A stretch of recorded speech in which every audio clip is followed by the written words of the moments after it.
नमस्कार मित्रों। गंगा बड़ी गोदावरी, तीर्थ बड़ो प्रयाग, सबसे बड़ी अयोध्या नगरी जहाँ राम लियो अवतार।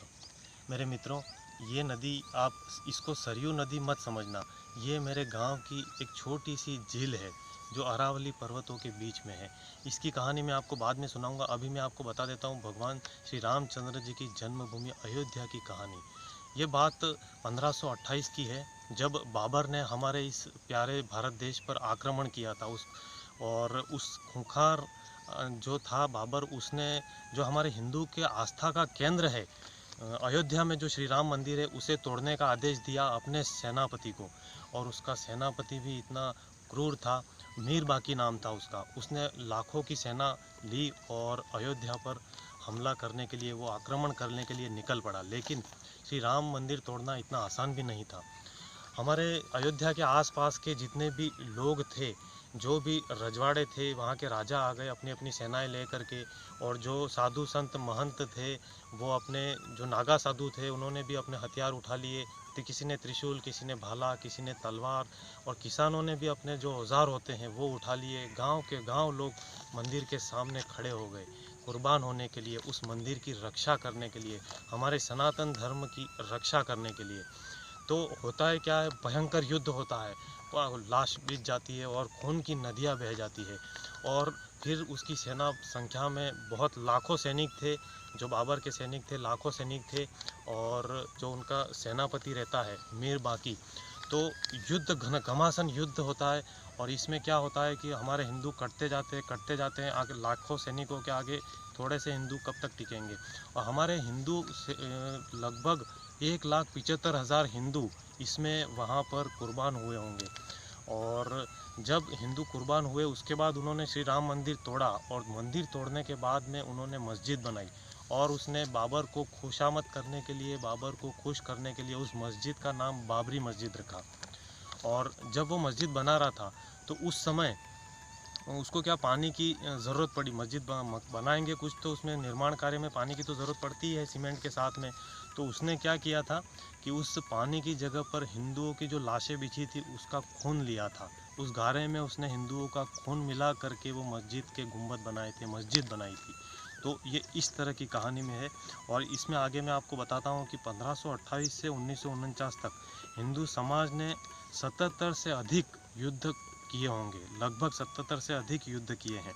और युद्ध में कुल 4 लाख से अधिक राम भक्तों ने बलिदान दिया है। अभी जो 22 जनवरी को जो ये प्रतिष्ठा होने वाली है, उसके पीछे की ये इतनी बड़ी कहानी है, 500 वर्षों की कहानी। 4 लाख हमारे हिंदू बलिदान हुए हैं। और लगभग 10 बार इस मंदिरों को आक्रमणकारियों ने तोड़ा है। जब ये मंदिरों को तोड़ते थे, तो जो राजा महाराजा होते थे आसपास के, वो उसका वापस निर्माण करा देते थे। और इस तरह से फिर से आक्रमण होता था, फिर मंदिर को तोड़ते थे, वो मस्जिद बनाते थे। इस बार इस तरह से चलता था। और मैं आपको बता दूं कि 22 दिसंबर 1949 की एक रात को सरयू के तट पर, यह देश आज़ाद हुआ उसके बाद की घटना है। और ये घटना एक नई घटना है, आपने शायद पहले नहीं सुनी होगी। तो आप मेरे वीडियो को ध्यान से सुनिएगा, मैं ऐसी ऐसी घटनाएं बताऊंगा। और आप इस वीडियो में अंत तक बस मेरे साथ में बने रहिए, ठीक है। और सरयू नदी के तट पर 5 भक्त इकट्ठे होते हैं, और ये भक्त भी उच्च कोटि के महापुरुष थे। इन 5 का नाम भी मैं आपको बताता हूँ। पहले जो थे वह हनुमान प्रसाद पोद्दार, जो गीता प्रेस गोरखपुर वाले, आपने नाम सुना होगा, जिन्होंने नारद जी के भी दर्शन किए थे। उन्होंने जो सेवा की थी, अब हमारे घर घरों में जो भगवत गीता है, गीता प्रेस गोरखपुर की किताब है, घर घर में जो पहुंची हुई है, वो इनकी ही देन है, इनकी ही सेवा का वो कार्य है, देवी कार्य है। तो इनको नारद जी ने वहाँ पे दर्शन भी दिए थे। तो एक महापुरुष थे हनुमान प्रसाद पोद्दार, दूसरे थे अभिराम दास जी, और तीसरे थे परमहंस रामचंद्र दास जी, चौथे थे महंत दिग्विजय नाथ जी, और 5वें थे बाबा राघव दास जी। ये 5 महापुरुष आधी रात को 22 दिसंबर जो मैंने आपको बताया 1949 को सरयू नदी में स्नान करते हैं। वहाँ पर श्री राम जी की एक सुंदर सी मूर्ति को भी स्नान कराते हैं। और स्नान करके श्री राम जी की बाल जो मूर्ति होती है, बाल जो हम बोलते हैं रामलला की मूर्ति, उसको स्नान करा के साथ में ले करके वे जाते हैं अयोध्या मंदिर पे, जहाँ पर कोई एक मुल्ला भी वहाँ पर रहता है, और वहाँ पर पुलिस वाला रहता है जिसका नाम राम सिंह रहता है। तो राम सिंह तो हिंदू था, तो उसको तो खुशी हुई कि चलो भाई यहाँ पर जो मस्जिद है, इस मस्जिद की जगह पर ये राम मूर्ति फिर से स्थापित कर रहे हैं कई वर्षों के बाद में, तो उसके लिए खुशी की बात थी। तो वहाँ पर मुल्ला जो था उसने थोड़ा विरोध भी किया, लेकिन हमारे भी हिंदुओं की भी थोड़ी संख्या थी, ये 5 महापुरुष भी थे, थोड़े हिंदू भी थे, तो कुल मिलाकर के उसने वहाँ से जान बचाना ही श्रेष्ठ समझा और वो मुल्ला वहाँ से चला गया, भाग गया, ऐसा समझिए आप। और फिर राम सिंह ने वहाँ पर ताला खोल दिया और वहाँ पर जो भी चबूतरा वबूतरा था उसको सरयू नदी से धोया उन्होंने और राम भगवान की मूर्ति वहाँ पे स्थापित की। तो पहले जो मतलब बाबर ने जब आक्रमण किया था, तो उसके पहले जो मूर्ति थी, जब बाबर ने आक्रमण किया था, तो वो ये विक्रमादित्य जो थे, राजा विक्रमादित्य, उन्होंने स्थापित की हुई थी। तो वो मूर्ति जो थी वो ओरछा जो होता है, ये एमपी में है ओरछा, तो वहाँ की जो राजकुमारी होती है, होता है वो राम भक्त होती है, और जो राजा होते हैं वो कृष्ण भक्त होते हैं। तो उन दोनों में एक बार थोड़ी बहस हो जाती है। तो वो राजा कहते हैं, ओरछा के राजा, कि तुम अगर राम के ऐसी भक्त हो तो अयोध्या में जो राम जी हैं उनको यहाँ पे स्थापित करो ला करके। तो रानी भी बहुत ज़िद्दी थी, फिर रानी निकल पड़ी भगवान अयोध्या की मूर्ति लेने के लिए। ये बाबर के आक्रमण से पहले की घटना है। तो फिर रानी अयोध्या जाती है, वहाँ पे सरयू नदी के किनारे पे कुछ वर्षों तक वो तपस्या भी करती है कि भगवान को प्रकट करने के लिए। फिर भगवान जब प्रकट नहीं होते हैं तो रानी गणेश कुंवरी उनका नाम होता है, तो रानी गणेश कुंवरी देखती है कि भगवान तो प्रकट हुए नहीं, तो फिर वो सरयू नदी में छलांग लगा देती है। तब भगवान उनको दर्शन देते हैं, प्रकट होते हैं, और भगवान कहते हैं मैं ओरछा तुम्हारे साथ चलूँगा, लेकिन वहाँ किसी राजा का राज्य नहीं होगा, वहाँ पर मेरा ही राज्य चलेगा। तो रानी स्वीकार कर लेती है। फिर वहाँ पे जो रामलला की जो छोटी मूर्ति होती है अयोध्या में, वो मूर्ति बड़े धूमधाम से मध्य प्रदेश ओरछा में लाए जाते हैं भगवान को, और ओरछा में वो मूर्ति स्थापित की जाती है। और आज भी ओरछा मध्य प्रदेश में जो महल है, वहाँ के लोग आज भी वहाँ के राजा भगवान श्री राम जी को ही मानते हैं। और वहाँ पे सूर्योदय के पहले और सूर्यास्त के बाद वहाँ पे सलामी दी जाती है भगवान रामचंद्र जी को। जो वहाँ पे पुलिस कांस्टेबल जो जिनकी भी ड्यूटी होती है, वो पुलिस होती है, वो सलामी देती है। तो ये इस तरह के पहले से ही वो मूर्ति इधर आ जाती है, जो असली मूर्ति थी वो वाली। तो इस तरह से ये कहानी मित्रों आगे बढ़ती है। 1000 वर्ष पहले की बात है। तो इसमें जो रामनवमी का दिन था, आज से 2000 वर्ष पहले आप समझ लीजिए, रामनवमी का दिन था। गुप्तार घाट पर भगवान ये विक्रमादित्य राजा थे, वो विश्राम कर रहे थे। तो तीर्थराज प्रयाग ने उनको दर्शन दिया, और दर्शन दे करके उनको कहा कि तुम इस जो अयोध्या नगरी है, भगवान श्री राम जी की जो जन्मस्थली, उसका फिर से उसका पुनरुद्धार करो, उसको फिर से प्रकट करो, बाहर निकालो, और उसका पूरा निर्माण कार्य करो, पुनरुद्धार करो। तो राजा फिर तैयार हो जाता है। फिर सब मंदिर वगैरह नहीं था जब विक्रमादित्य के समय में। तो विक्रमादित्य कहते हैं कि लेकिन प्रभु मैं जन्म स्थान का पता कैसे लगाऊंगा। तब उन्होंने कहा कि तुम अयोध्या जाना, वहाँ पर एक टीला आएगा, बड़ा टीला दिखेगा, उस बड़े टीले के पास में जाओगे तो उस टीले के नीचे ही एक गुफा है जिसमें लोमश ऋषि तपस्या कर रहे हैं। तो लोमश ऋषि का भी वर्णन शास्त्रों में आता है, जो बहुत पुराने शास्त्र होते हैं, जैसे कि योग वाशिष्ठ महारामायण, उसमें लोमश ऋषि का वर्णन आया है। बहुत उच्च कोटि के महापुरुष होते हैं। तो लोमश ऋषि के पास जाओगे, लोमश ऋषि सब तुमको बताएंगे कि कहाँ पे उनकी जन्मस्थली है, कहाँ उनका महल था, ये कहाँ उनका राज दरबार था। तो फिर विक्रमादित्य प्रणाम करके निकल जाते हैं अयोध्या में श्री राम जन्मभूमि स्थान को देखने के लिए। तो विक्रमादित्य के पास में लोमश ऋषि का दर्शन करते हैं। लोमश ऋषि फिर उनको बताते हैं कि कहाँ कहाँ जन्मस्थली है, और फिर वहाँ पर एक गाय भी होती है, तो गाय भी वो साथ में ले करके जाते हैं।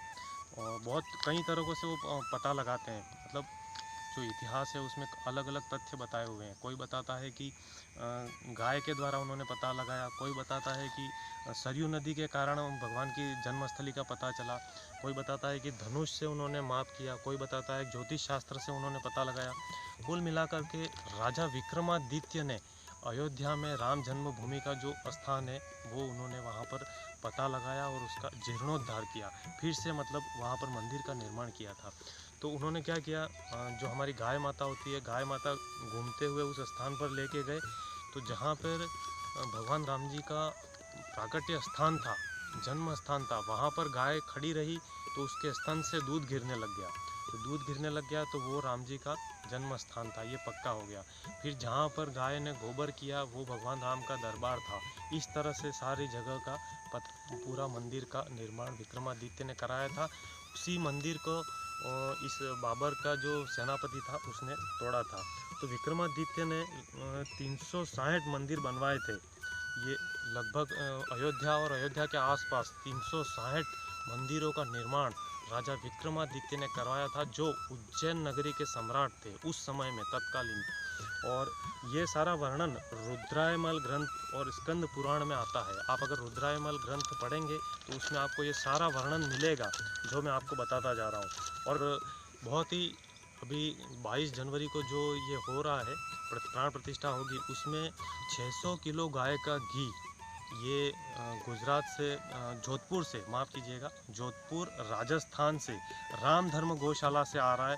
ये लगभग सन 2014 से ही उन्होंने गाय का घी इकट्ठा करना चालू कर दिया। और उनका लगभग 20 वर्ष पहले का उनका संकल्प था उस भक्त का कि जब राम जन्मभूमि मंदिर बनेगा तो वहाँ पे जो आरती होगी, प्राण प्रतिष्ठा होगी, उसमें मैं ये घी का उपयोग करूँगा, देसी गाय के घी का।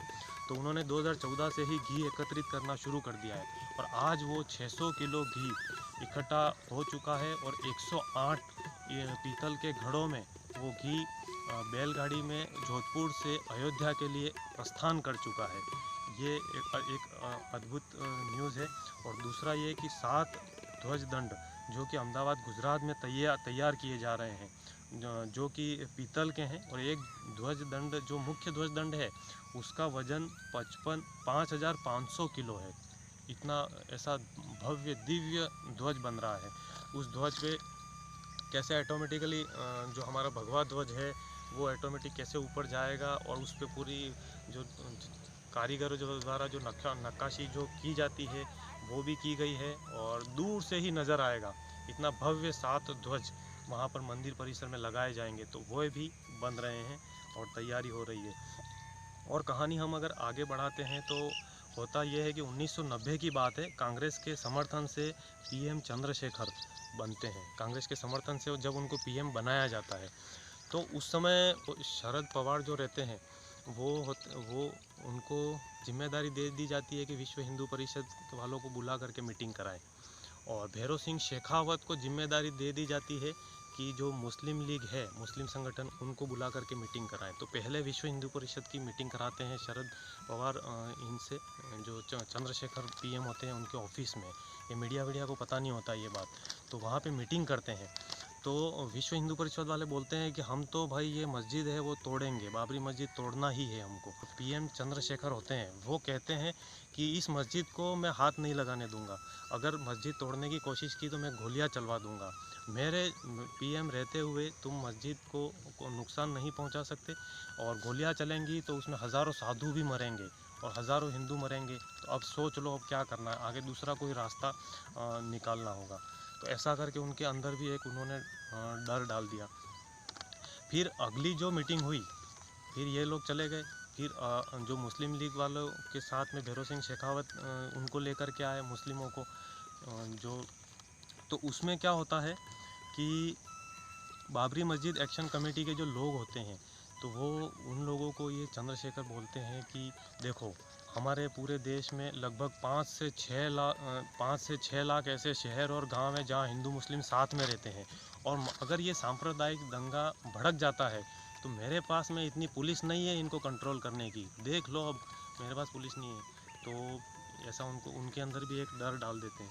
और तब ये जो होते हैं मुस्लिम लीग कमेटी वाले वो कहते हैं कि ठीक है फिर ऐसा करते हैं, हम हिंदुओं की आस्था का केंद्र है तो हम बाबरी मस्जिद वाली ज़मीन हिंदुओं को देने के लिए तैयार हैं, लेकिन उसके बदले में हमको दूसरी जगह पर ज़मीन दे दी जाए। तो हम कोई उनका, और आगे से उनकी ये शर्त थी कि हमको दूसरी ज़मीन मिल जाए और नेक्स्ट टाइम दूसरी बार कभी भी धार्मिक स्थलों का ऐसा विवाद दूसरी बार कोई भी उठना नहीं चाहिए इसके अलावा। तो ये चंद्रशेखर आज़ाद ने शर्त मंजूर कर दी, ये 2 शर्त अगर तुम ये हमको मंदिर बनाने देते हो तुमको दूसरी जगह ज़मीन मिल जाएगी। ये बात फाइनल होती है।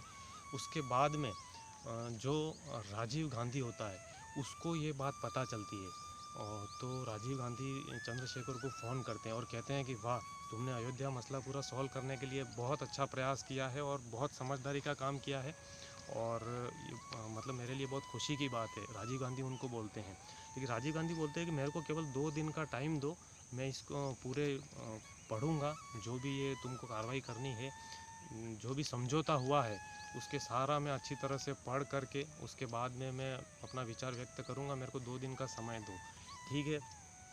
उसके बाद में होता क्या है कि राजीव गांधी विचार करते हैं कि अगर चंद्रशेखर ने ये काम कर लिया, ये जो तो उसमें क्या होगा कि वो बहुत ही पॉपुलर हो जाएंगे, लोकप्रिय हो जाएंगे हिंदुओं में से, हिंदू सम्राट बन जाएंगे, और उनके आने वाले समय में उनका ये जो पद है, उनका जो पद है वो आगे आने वाले समय में वो और लंबे समय तक इस पद पे बने रहेंगे और बार बार बनते रहेंगे।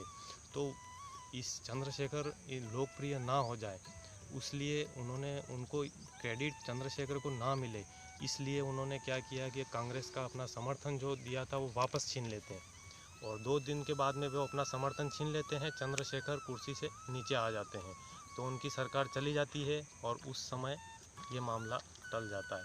तो इस तरह से होता है। तो और मैं आपको आगे बताता जाऊंगा, आप मेरे साथ वीडियो में बने रहिए मित्रों, और भी ऐसी रोचक रोचक कहानी सुनाऊंगा मैं आपको जो आपने कभी सुनी नहीं होगी। ये बात आपने शायद नहीं सुनी होगी।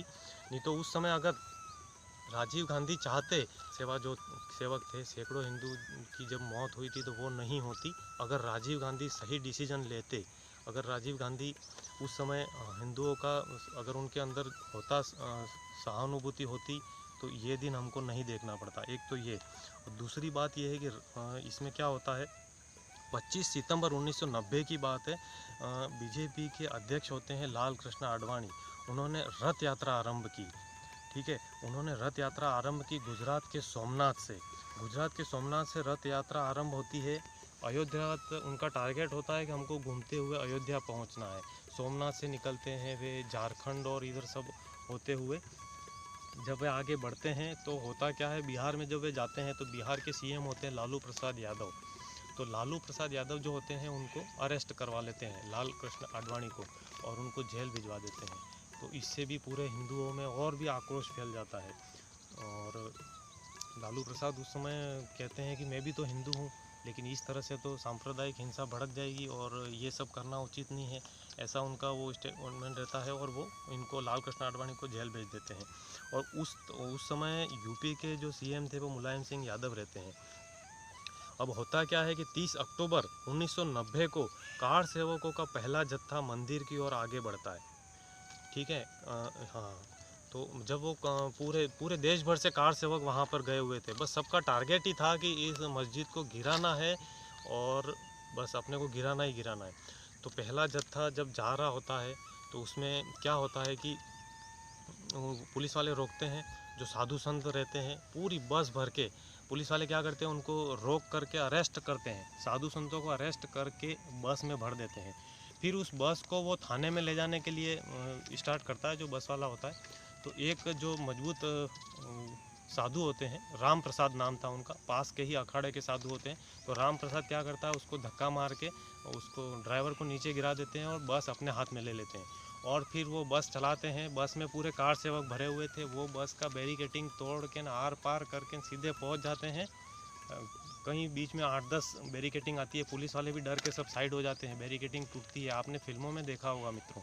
बस जस्ट ये फिल्मी स्टाइल से राम प्रसाद गाड़ी चलाते हैं और सीधा पहुंच जाते हैं बाबरी मस्जिद के पास। होता क्या है, उतर करके फिर लोग सब चढ़ जाते हैं फटाफट कुछ लोग मंदिर पे जा करके ध्वजा लहरा देते हैं। इस तरह की घटना होती है। अब होता क्या है कि पुलिस से ये जो सिचुएशन होती है वो पुलिस के कंट्रोल से बाहर हो जाती है, और उस समय जो सीएम थे मुलायम सिंह यादव, तो 30 अक्टूबर को दोपहर के बाद में क्या होता है, मुलायम सिंह भी बहुत टेंशन में आ जाते हैं, भाई इतना सारा वहाँ मंदिर पे वो कर रहे हैं। तो मुलायम सिंह क्या करते हैं कि गोली चलाने का आदेश दे देते हैं। तो पुलिस को फिर पुलिस क्या करती है, आंसू गैस के गोले भी छोड़ती है और गोली भी चलाना शुरू कर देती है। और पुलिस गोली चलाती है तो उसमें कहीं कुछ कार सेवक मारे भी जाते हैं इस तरह से। और आगे क्या होता है, 2 नवंबर 1990 90 को उमा भारती और अशोक सिंघल की अगुवाई में फिर से कार सेवकों का जत्था आगे बढ़ता है। ये 2 नवंबर की बात है। मतलब उसके 2-3 दिन के बाद ही फिर से कार सेवकों का जत्था आगे बढ़ता है। तो इसमें क्या होता है कि जो अशोक सिंघल थे, परम देशभक्त, आपको पता ही है, विश्व हिंदू परिषद के अध्यक्ष। तो अशोक सिंघल लाठी चार्ज होता है तो अशोक सिंघल के सिर पे भी एक लाठी पड़ती है और खून बहता है। फिर भी वो आगे बढ़ते जाते हैं। फिर उनको पुलिस वाले साइड में लेकर के साइड में बिठा देते हैं। तो और इस तरह से उमा भारती को भी जब वो अरेस्ट करने की कोशिश करते हैं तो उमा भारती वहाँ सड़क पर लेट जाती है। इस तरह से वो पूरा इस तरह का माहौल होता है। और फिर पुलिस वाले गोलियां भी चलाते हैं। और होता क्या है कि एक संकरी गली होती है, बिल्कुल संकरी गली में कार मस्जिद की तरफ जो रास्ता जा रहा था पास में, उस संकरी गली में पूरी भरी हुई रहती है कार सेवकों से। छतों के ऊपर पुलिस वाले खड़े थे। तो पुलिस वालों को तो आदेश मिला हुआ था गोली मारने का।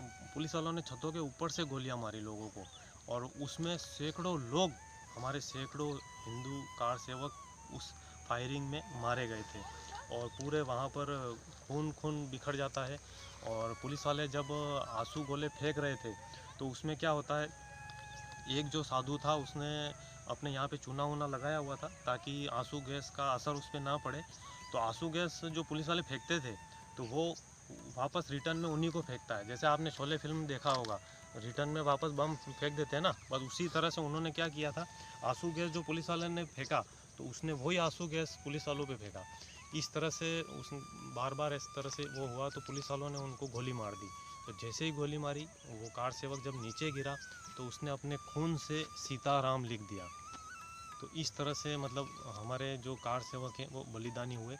और वहाँ पे ऐसे भी जब पुलिस को आदेश मिला था तो वहाँ पर जो लोकल में जो लोग रहते थे उनमें से एक जो रोज़ दर्शन करने आता था रामलला के वहाँ मंदिर में, तो वो जब दर्शन करने आए थे वहाँ पे तो उसको भी पुलिस ने गोली मार दी थी। और एक जो परिक्रमा कर पास के ही मंदिर में परिक्रमा करने आते थे पीपल की मंदिर के पास में, तो जब वो उनका रोज़ का नियम था, सुबह सुबह में जब वो भी आया तो निर्दोष निहत्थे लोगों को तो उसको भी पुलिस ने गोली मार दी थी। तो इस तरह से पुलिस को जब आदेश मिल गया तो पुलिस ने बहुत सारे कार सेवकों को इस तरह से गोली मारी थी। अब होता क्या है, अब मैं आगे आपको बताता हूँ। इसमें ही कोलकाता के कोठारी बंधु होते हैं, उसमें शरद कुमार होता है जिसकी उम्र 20 वर्ष होती है, और दूसरा होता है राम कुमार कोठारी, उसकी उम्र 23 वर्ष होती है। ये दोनों शाखा में जाते थे, शाखा यानी कि RS, उसमें ये दोनों हमेशा बचपन से ही जाते थे कोलकाता में। तो इनका बस लक्ष्य था कि हमको राम मंदिर के लिए कुछ करना है। तो ये कोठारी बंधु जो होते हैं वो भी इसी भीड़ में रहते हैं। जो बस मैंने बताया बस के अंदर में रहते हैं, जो बस वहाँ पे जाती है। तो ये दोनों ने सबसे पहले जो ऊपर चढ़े थे, मैंने जो आपको पहले बताया था कि मस्जिद के ऊपर सबसे पहले चढ़ने वाले थे शरद कुमार, जिनकी उम्र 20 वर्ष थी। और उसके बाद में उनके भाई राम कुमार कोठारी, ये दोनों चढ़ते हैं और उसमें छेद करते हैं बाबरी मस्जिद के उसमें, और वहाँ पर झंडा गाड़ देते हैं अपना भगवा ध्वज। तो होता क्या है कि 30 अक्टूबर को सबसे पहले और जब ये इन लोगों को जब ये वहाँ से भागते हैं और भाग करके पास में ही किसी का घर होता है पड़ोस में, वहाँ पर अंदर छुप जाते हैं। तो छुपने के बाद में फिर बाहर तो पूरी पुलिस ही पुलिस रहती है। फिर पुलिस वाला इनको पकड़ के जब ये बाहर आते हैं तो छोटे भाई को पहले गोली मार देती है। छोटे भाई को गोली लगती है और उसकी चीख सुन करके फिर बड़ा भाई भी बाहर आता है, तो पुलिस वाले उसकी गले में उसको भी गोली मारती है। दोनों भाई वहीं पर शहीद हो जाते हैं। तो ये वो दोनों भाई हैं कोठारी बंधु जिन्होंने सबसे पहले बाबरी मस्जिद पे चढ़ करके भगवा ध्वज लहराया था।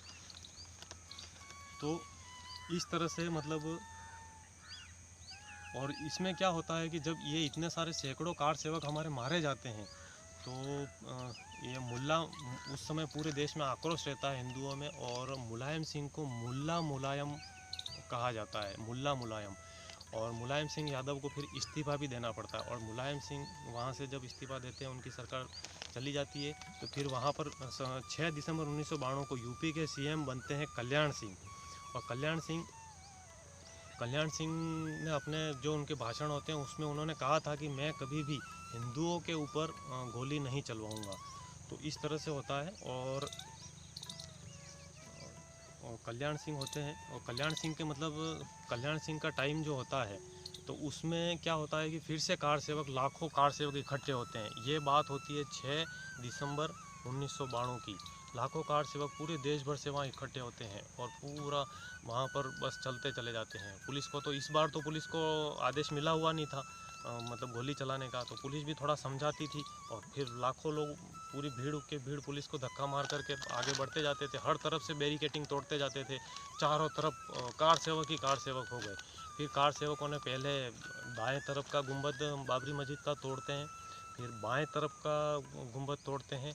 उसके बाद में शाम होते होते बीच का गुंबद होता है वो भी गिरा देते हैं। और जब ये गुंबद गिराते हैं तो उसमें हमारे जो कार सेवक होते हैं वो भी, उसमें बहुत सारे लोग घायल हो जाते हैं, 2-5 लोग मर भी जाते हैं नीचे दब करके, तो उनको भी उपचार होता है। और बहुत सारे जो लोग भी उसमें जो शहीद हुए थे, घायल हुए थे, उनको हॉस्पिटल में भर्ती करते हैं। शहीद हुए थे उनका अग्नि संस्कार किया जाता है। इस तरह का पूरा माहौल वहाँ अयोध्या में बना हुआ था।